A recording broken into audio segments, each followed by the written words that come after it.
Hello friends, आपका स्वागत है हमारे इस यूट्यूब चैनल जान जब तक जीके तब तक पर।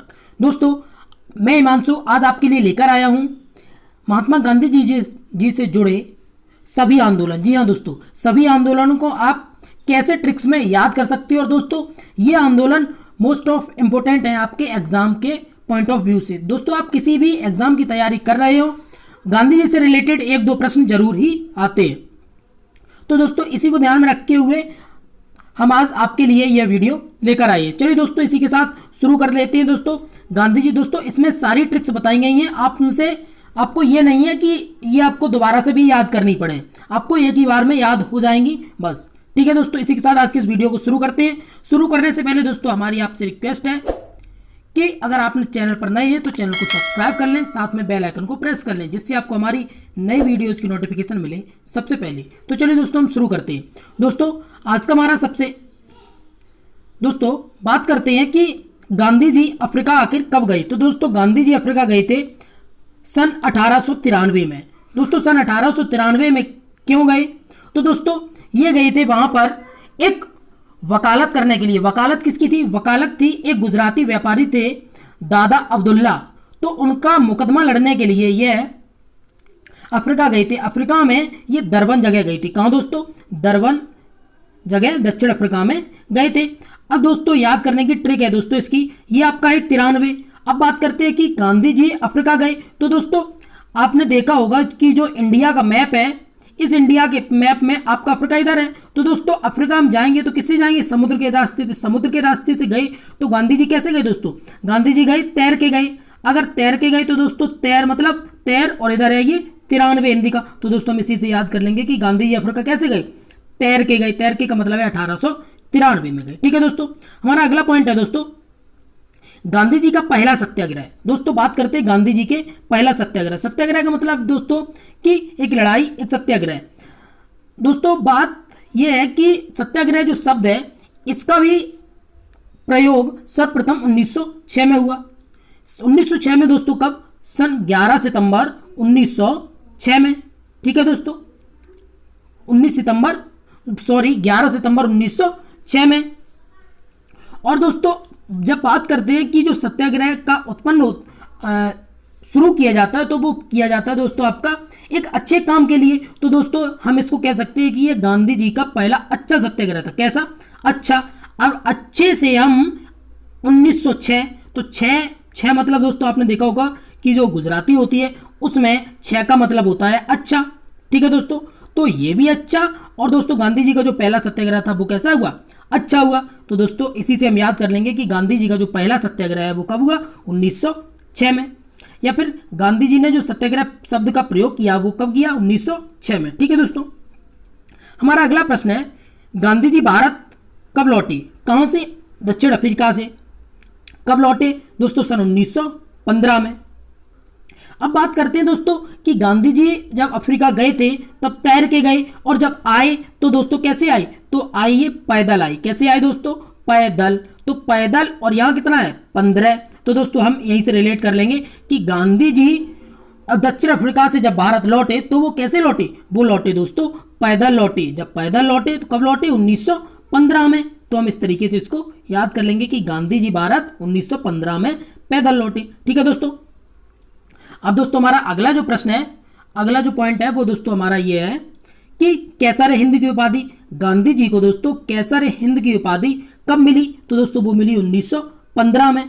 अब 1915 में कैसर हिंद की जो उपाधि है दोस्तों, ये जब गांधी जी दक्षिण अफ्रीका से भारत वापस आए तो दोस्तों उस समय क्या था, हमारे यहाँ भारतीय स्वतंत्रता संग्राम शुरू हो गया था। तो दोस्तों, इसके लिए भारतीय स्वतंत्रता संग्राम के लिए अंग्रेजों के यहाँ एक उपाधि होती थी जिसे केसर हिंद कहते थे। तो दोस्तों, इसी उपाधि से गांधी जी को सुशोभित किया गया। कब किया गया? 1915 में। ठीक है दोस्तों, एक और बात करते हैं कि ये जो केसर हिंद की उपाधि है, इसके ही जब गांधी जी साउथ अफ्रीका से भारत वापस आए तो उस समय गांधी जी ने अपना राजनीतिक गुरु बनाया। दोस्तों, बात करते किसे बनाया? तो दोस्तों, गांधी जी ने अपना राजनीतिक गुरु जो बनाया वो दोस्तों बनाया था गोपाल कृष्ण गोखले को। ये भी प्रश्न आपसे पूछ लिया जाता है कि गांधी जी के राजनीतिक गुरु कौन थे, तो दोस्तों वो थे गोपाल कृष्ण गोखले। कब बनाए थे? जब गांधी जी साउथ अफ्रीका से भारत वापस आए थे। भारत कब वापस आए? 1915 में। तो दोस्तों इसकी कोई ट्रिक नहीं है, लेकिन आप इसको रिलेट कर लेना कि ये 1915 में केसर हिंद की उपाधि मिली। ठीक है दोस्तों, हमारा अगला पॉइंट है साबरमती आश्रम। गांधी जी जब 1915 में साउथ अफ्रीका से इंडिया आए तो दोस्तों वो कहाँ रहे, बात करते हैं। तो दोस्तों वो रहे अहमदाबाद में, साबरमती नदी है उसके किनारे रहे। तो दोस्तों पहले ये जो आश्रम है, इसी आश्रम को सत्याग्रह आश्रम कहते थे, लेकिन सन 1906 में इसका नाम बदल के साबरमती आश्रम कर दिया गया। तो दोस्तों अब बात करते हैं साबरमती आश्रम की स्थापना। तो ये स्थापना कब हुई दोस्तों? 1916 ईस्वी में। ठीक है दोस्तों, हमारा अगला पॉइंट है चंपारण आंदोलन। चंपारण आंदोलन दोस्तों कब हुआ? ये हुआ हमारा सन 1917 को। अब 1917 को दोस्तों चंपारण आंदोलन होता है, तो 1917। ठीक है दोस्तों, हमारा अगला दोस्तों पॉइंट है अहमदाबाद मिल मजदूर आंदोलन। ये कब हुआ? ये हुआ दोस्तों सन 1918 में। अब 1918 में होता है, तो दोस्तों हम इसको याद करेंगे कि अहमदाबाद मिल मजदूर। अब दोस्तों बात करते हैं मजदूर की जो न्यूनतम आयु है वो कितनी होनी चाहिए? वो दोस्तों कितनी होनी चाहिए? 18 साल होनी चाहिए। जब 18 साल उम्र होनी चाहिए, तो दोस्तों अहमदाबाद मिल मजदूर आंदोलन, तो क्या 18 साल के मजदूर होने चाहिए। तो इसका मतलब है कि ये 1918 में शुरू हुआ, क्या? अहमदाबाद मिल मजदूर आंदोलन। ठीक है दोस्तों, हमारा अगला पॉइंट है दोस्तों खिलाफत आंदोलन। खिलाफत आंदोलन कब? 1919 में। दोस्तों बात करते हैं कि 1919, आप एक बात बताइए कि अगर आप लड़ाई लड़ेंगे तो आपका जो, आप अगर किसी से खिलाफ होंगे तो वो आपसे बराबर होगा, तभी तो आपको उसके प्रति जलन होगी। अब अगर आप उससे खिलाफ हो गए तो दोस्तों खिलाफ होंगे किससे? बराबर वाले आदमी से। तो बराबर मतलब 19 और 19 के बीच क्या हुआ? खिलाफत आंदोलन हुआ। ये दोनों बराबर थे तो इसलिए खिलाफत आंदोलन हुआ। ठीक है दोस्तों, तो खिलाफत आंदोलन कब हुआ? 1920 में। चलिए दोस्तों अगले प्रश्न पर चलते हैं। हमारा अगला प्रश्न है दोस्तों असहयोग आंदोलन। असहयोग आंदोलन दोस्तों ये कब शुरू हुआ? तो ये शुरू हुआ दोस्तों आपका 1 अगस्त 1920 को। 1 अगस्त 1920 को दोस्तों ये शुरू हुआ, और 1920 को शुरू हुआ और ये कब तक चला दोस्तों? 1922 तक चला। क्या? हमारा असहयोग आंदोलन। और इसी आंदोलन के तहत गांधी जी को जो केसरी हिंद की उपाधि मिली थी, वो उपाधि गांधी जी ने वापस कर दी। किसको? ब्रिटिश सरकार को, अंग्रेजों को वो उपाधि वापस कर दी। ठीक है दोस्तों,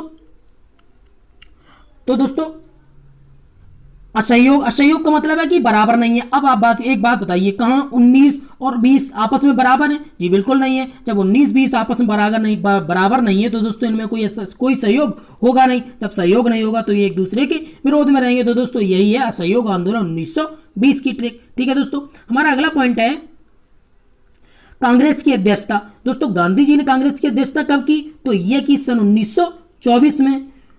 ठीक है दोस्तों, बात करते हैं कि अध्यक्षता कांग्रेस की। तो कांग्रेस में दोस्तों क्या कि गांधी जी ने कांग्रेस के बारे में 2-4 बातें कही।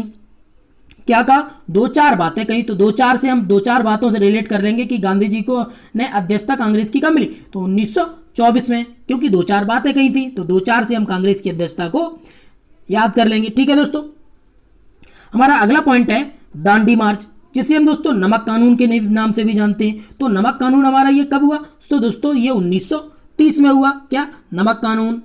ठीक है दोस्तों, अब हम इसको याद करेंगे। तो दोस्तों 1 केजी नमक जो है वो कितने रुपए के आता है दोस्तों? अगर आप टाटा का लेंगे तो वो आता है आपका 30 रुपए का। तो दोस्तों हम इसी तरीके से याद कर लेंगे कि जो दांडी मार्च है ये नमक आंदोलन तोड़ा गया, तो इसी के तहत, ये नमक कानून के तहत, इसमें कि 1 केजी जो नमक है उसकी कीमत क्या है? 30 रुपए। 30 रुपए से हम याद कर लेंगे कि ये कब हुआ? 1930 में हुआ।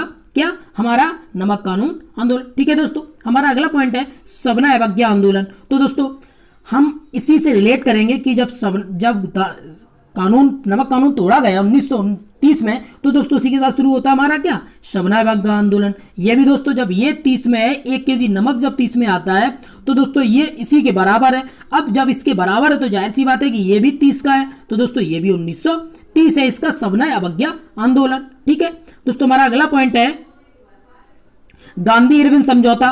तो गांधी इरविन जो समझौता है ये दोस्तों कब हुआ, ये 1931 में हुआ। कब हुआ, 1931 में हुआ। बात करते हैं दोस्तों समझौते की, तो दोस्तों जो समझौता होता है गांधी और इरविन के बीच, ये क्या हुआ, ये इनके बीच क्या हुई, एकता हुई। जब एकता होगी तो दोस्तों एकता में क्या होगा, दोनों लोग एक हो जाएंगे। जब एक हो जाएंगे तो दोस्तों हम इसी से याद करेंगे कि ये 31, क्या दोस्तों 31, ठीक है दोस्तों 31 का मतलब है कि एकता हो गई। तो किसमें, गांधी और इरविन समझौता कब हुआ दोस्तों, सन 1931 में हुआ। क्या, गांधी और इरविन समझौता। गांधी और इरविन समझौता दोस्तों 5 मार्च 1931 को हुआ। कब हुआ, 5 मार्च 1931 को। आपको इसको डेट भी याद करनी है, ठीक है दोस्तों।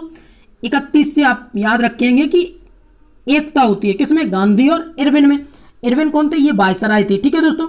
इसी समझौते को, जो गांधी इरविन समझौता है, इसी समझौते को दोस्तों हम दिल्ली समझौता भी कहते हैं। क्या कहते हैं दोस्तों, दिल्ली समझौता भी इसी समझौते को हम कहते हैं, ठीक है।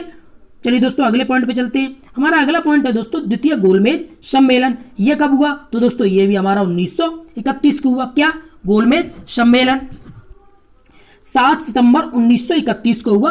गोलमेज सम्मेलन कहाँ हुआ दोस्तों, लंदन में। लंदन में ये शुरू हुआ कब, 7 सितंबर 1931 को, ठीक है दोस्तों। तो इसको ऐसे ही याद कर लेते हैं हम। अब कोई सम्मेलन होगा तो वो भी एकता के लिए होगा, तो 1931, ठीक है। अगला दोस्तों हमारा पॉइंट आता है पूना समझौता, जिसे हम पूना पैक्ट के नाम से भी जानते हैं। पूना पैक्ट दोस्तों गांधी जी और डॉक्टर अंबेडकर, बाबा साहब अंबेडकर के बीच हुआ। क्या, पूना समझौता। इसको दोस्तों हम थोड़ा अच्छे से रिलेट कर लेते हैं। दोस्तों कैसे रिलेट कर लेते हैं कि पूना समझौता जो हुआ, इस समझौते में क्या हुआ, तो इस समझौते में दोस्तों 1932 में हुआ। अब 1932 में हुआ, लेकिन इस समझौते के साथ हुआ क्या दोस्तों, जो अंबेडकर जी थे उनकी पृथक निर्वाचन की मांग थी। क्या मांग थी, कि भारत में जो अछूत रहते हैं उनको पृथक निर्वाचन का क्षेत्र दे दिया जाए। लेकिन इसी बात को लेकर गांधी जी अड़े हो गए और उन्होंने धरना कर दिया। जब उन्होंने दोस्तों भूख हड़ताल कर दी तो उस समय डॉक्टर अंबेडकर को पृथक निर्वाचन की जगह आरक्षण की व्यवस्था करवा दी गई। किसकी, आरक्षण की। तो दोस्तों आप इसको आरक्षण से रिलेट कर लेना कि आरक्षण की जो व्यवस्था है वो कब करवाएगी, 1932 में, ठीक है दोस्तों। तो पूना समझौता और आरक्षण मिलने के बाद दोनों लोग आपस में खुश हो गए। जब खुश हो गए तो दोस्तों क्या, 32 दांत दिखे। जब खुश होंगे तभी तो 32 दांत दिखेंगे। तो दोस्तों हम इसी से याद कर लेंगे कि पूना समझौता जो है कब हुआ, 1932 को हुआ। दोस्तों हमारा अगला पॉइंट है हरिजन संघ की स्थापना। तो हरिजन संघ की भी स्थापना गांधी जी ने कब की, 1932 को। कब की, 1932 को। किसकी, हरिजन संघ की स्थापना। हरिजन का मतलब दोस्तों है कि भगवान के लोग, ईश्वर के लोग। दोस्तों जब ईश्वर के लोग होंगे तो जाहिर सी बात है कि उनमें भी हंसी मिजाज की ख्वाब आएंगे। तो दोस्तों वो लोग जब हंसेंगे तो उनके भी दांत दिखेंगे। दांत कितने दिखेंगे दोस्तों, 32 दिखेंगे। तो हम इसी से याद कर लेंगे कि जो हरिजन संघ है इसकी स्थापना कब हुई, सन 1932 में। दोस्तों हमारा अगला पॉइंट है भारत छोड़ो आंदोलन। ये दोस्तों कब हुआ, तो भारत छोड़ो आंदोलन जो है दोस्तों वो हमारा 1942 में हुआ। कब हुआ, 1942 में हुआ, ठीक है दोस्तों।